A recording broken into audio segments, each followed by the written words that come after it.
Hello, my friends, and welcome back to the Health Habit Podcast. Today, we are going to be simplifying gut health by returning to the basics, how digestion actually works, why digestive enzymes in the gut lining matter so much, and the single nutrient that gives you the biggest return when it comes to supporting digestion, energy, blood sugar, and long-term gut health. If your wellness journey has you stuck in a cycle of overwhelm and inconsistency, it's time to lean in. Together, we are unlocking the confidence and clarity to make your health feel like a peaceful return home. Welcome to the Health Habit Podcast. I'm Maria, a nature-loving herbalist, science-obsessed nutrition therapy practitioner, and your guide to holistic healing. If you're ready for realistic routines that bring more presence and fulfillment into your life, then brew up some tea or crack open a kombucha and let's get into it. If you have been looking for a food-first nutrition plan that fits your life and supports your gut and long-term health, then you are in the right place. I know how overwhelming nutrition can feel. There's so much information, so many opinions, and it often feels like you're constantly guessing whether you're doing the right thing for your body. Because everybody says different things. Eggs are good for you, they're bad for you. It gets confusing fast. And so I'm here to try to make things easy, which is why I'm starting this episode with a digestion crash course and then giving you one single nutrient that creates maximum impact when it comes to gut health. And if you want to take things even deeper, inside Wellness Consistency Coaching, we take the food first approach you'll hear about today and turn it into a personalized plan that works for you. Instead of piecing together advice, trying supplements you don't need, or experimenting endlessly, we build a clear, grounded way of eating that supports your digestion, energy, and overall well-being. You don't have to figure out which nutrients matter most, how much is right for your body, or how to structure meals in a way that actually feels sustainable. We do it together. So as you listen to today's episode, know that there is always support available if you want to stop guessing and start feeling more confident in how you nourish yourself. You can get started at thehealthhabit.net/services. Again, that's thehealthhabit.net/services. Before we talk nutrients, we need to understand what digestion actually is, because many digestive symptoms make a lot more sense once the physiology is clear. The first thing you need to know is that digestion is not a single event. It is a coordinated process that begins before food even reaches the stomach. The moment you smell food, think about eating, or sit down for a meal, your nervous system begins preparing your digestive tract. Saliva production increases, stomach acid secretion begins, digestive enzymes start getting ready. That preparation phase matters so much. And then the mechanical part of digestion begins in the mouth. Chewing breaks food into smaller pieces, increasing the surface area so the enzymes can do their job more effectively. Saliva contains enzymes that begin breaking down carbohydrates immediately. So when meals are rushed or eaten quickly, this first step, the chewing, is often skipped or it's very bare minimum. And this places more strain on the rest of the digestive system. And even beyond that, if we're eating in a distracted, stressed state, the chances of your body doing any of those stomach acid digestive enzyme processes well goes down dramatically. Now, once food reaches the stomach, that's where chemical digestion really takes over. Stomach acid helps break down the proteins in the food, it activates enzymes, and it reduces the risk of potentially harmful microbes or bacteria from passing deeper into the digestive tract. From there, food moves into the small intestine. This is where the pancreas releases digestive enzymes that break down the carbohydrates, fats, and proteins into forms your body can then absorb. The liver and gallbladder contribute bile, which is essential for fat digestion and absorption of fat-soluble vitamins. All of these steps need to work together. Digestion is a conversation between your brain, your gut, your enzymes, your liver, your pancreas, and your microbiome. And all of that leads us to one of the most important structures in the entire system, the gut lining. The gut lining is thin but powerful barrier that decides what gets absorbed into your bloodstream and what stays out. When that lining is irritated, inflamed, or otherwise compromised, digestion often feels uncomfortable. People may notice bloating, irregular bowel movements, food sensitivities, fatigue after eating, or just general disease. This is why gut health can feel so confusing. You can eat nutrient-dense foods and still feel off if the gut lining itself needs support. If you're interested in learning more about how to heal the gut lining, I suggest listening to episode 10 of the Health Habit Podcast, where I get into this in more detail. But today I want to focus on a nutrient that can help support the overall ecosystem that is the gut. Now, if I had to pick one nutrient that is just going to give the maximum return for most people, it would be this: soluble fiber. Soluble fiber is the type of fiber that dissolves in water and forms a gel-like substance in the digestive tract. Unlike some nutrients that work indirectly, soluble fiber has a very direct impact on your gut health. First of all, soluble fiber is the primary fuel source for beneficial gut bacteria that naturally live up in your digestive tract. When these bacteria ferment soluble fiber, they produce short-chain fatty acids such as butyrate, and this helps to nourish the gut lining, support barrier integrity, and calm inflammation. In simple terms, soluble fiber feeds the microbes, and that can help protect your gut. The second major thing that soluble fiber does is supports overall digestive comfort. It helps regulate bowel movements, supporting both constipation and diarrhea. It can help slow digestion in a helpful way, and that helps balance blood sugar and provides you more sustained energy. And the third major thing that soluble fiber does is support microbiome diversity. A more diverse microbiome is associated with greater resilience, improved digestion, and overall better metabolic and immune health over time. And perhaps most importantly, soluble fiber is one of the most common nutritional gaps.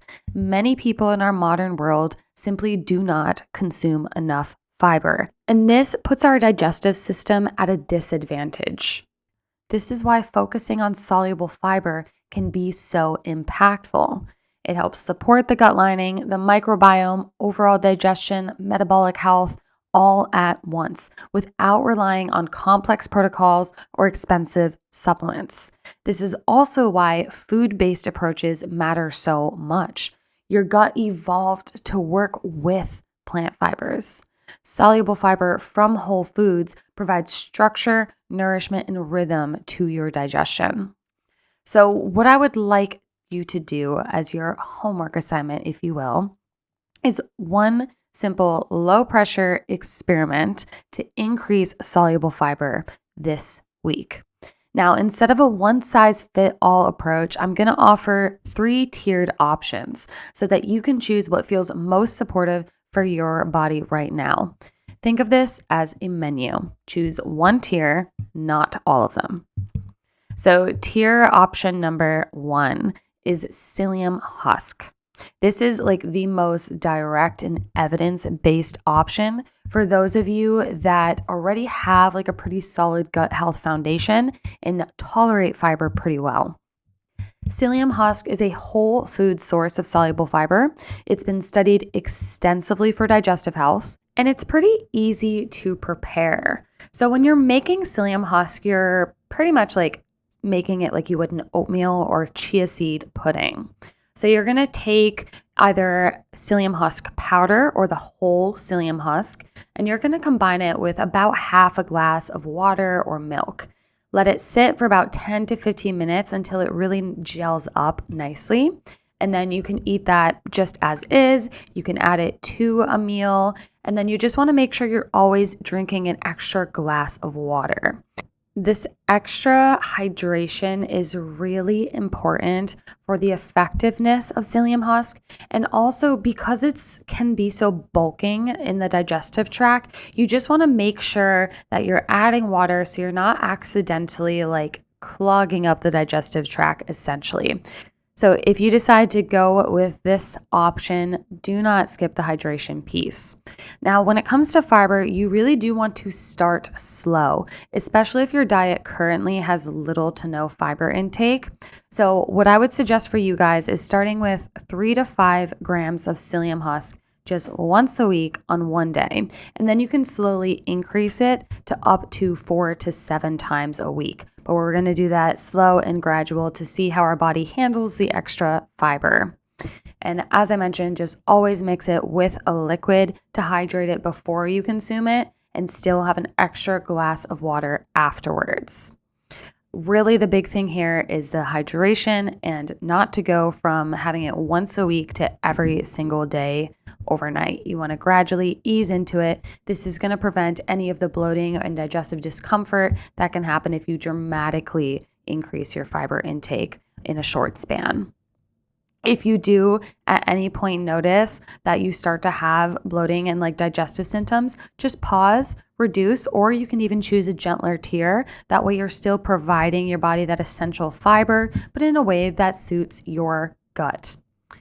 The second tier option is to include oat bran in your life. This is gentler, but still powerful.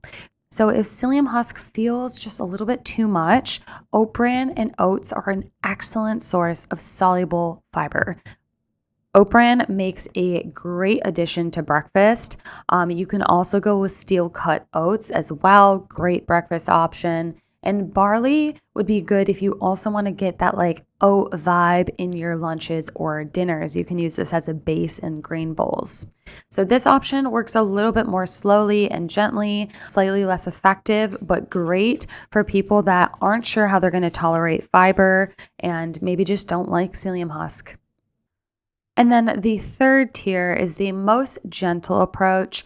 This is going to be ideal for people who do not tolerate fiber very well, currently have little to no fiber in their diets, and have more sensitive digestive tracts.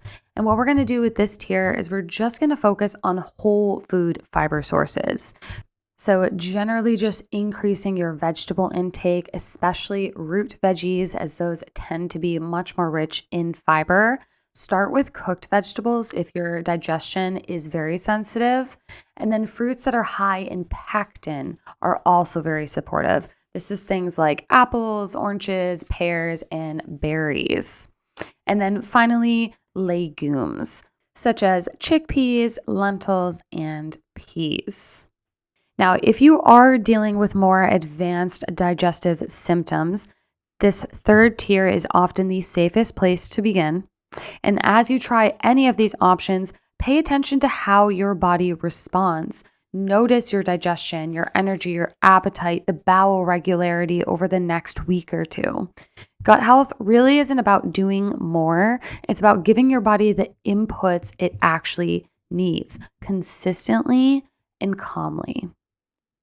So as a quick review, to maximize gut health, a great thing to focus on is soluble fiber. Soluble fiber is going to help feed the health of your microbiome.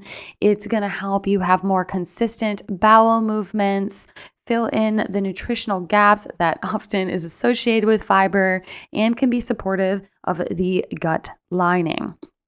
To increase your soluble fiber intake, you have 3 options. Number 1 is psyllium husk. We're going to start with just 3 to 5 grams, and we can increase up to 5 grams once you start to tolerate it. Start with once a week, and you can gradually build to 4 to 7 times a week. Second option is going to be oat bran or steel cut oats. And then third tier is simply focusing on whole food fiber sources such as cooked vegetables, root veggies, fruits, and legumes. So, your homework is to pick one of these three options and to spend at least a week or two really experimenting with it to see how it affects your body and your energy levels.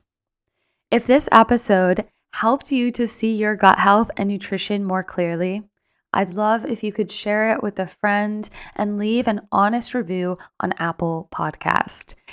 This helps the podcast reach more people so we can create more positive impact in the world. And it just lights me up to read your guys' reviews and to know that this is helping you.